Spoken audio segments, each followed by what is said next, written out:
What questions do we ask ourselves and thoughts for the day? When we ask the present to give us what only eternity can give, we end up driven, frustrated, discouraged, and ultimately hopeless. It's a case of modern evangelical schizophrenia. It causes us so much confusion, frustration, and discouragement. It leaves us with unrealistic expectations, naivete toward temptation, and regular disappointment. It leads us to ask far too much from the people around us and to expect more than we should from the situations and locations in our lives. It makes us search over and over again for what we will not find and spend endless hours wondering why we haven't found it. It even results in some of us beginning to doubt the goodness of God. What is this schizophrenia, you ask? It is the fact that we declare that we believe in forever, yet we live as if this is all there is. This functional contradiction between our belief system and our daily living cannot work. Here's why. First, you cannot make any sense out of the Christian life without eternity.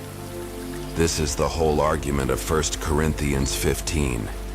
If the one you've given your life to doesn't ultimately fix all that sin has broken, so that you can live with him forever without its effects, what is your faith worth? Second, you and I have been hardwired for eternity. Ecclesiastes 3:11 declares that God has placed eternity in every person's heart. That means everyone hungers for paradise. No one is satisfied with things the way they are. So either you try your hardest to turn your life right here, right now, into the paradise it will never be, and therefore become driven and disappointed, or you live in this broken world with the rest and peace that comes from knowing that a guaranteed place in paradise is in your future.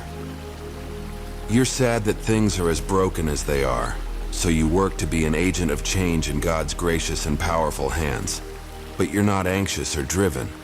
You know that this world is not stuck and that it hasn't been abandoned by God. You know that God is working his eternal plan. He is moving things around toward their final conclusion. You can't see it every day, but you know it's true. In the middle of your sadness, there is celebration, because you've read the final chapter and you know how God's grand story is going to end. So you get up every morning and give yourself to doing the things that God says are good, because you know that if grace has put eternity in your future, there's nothing that you could ever do in God's name that is in vain.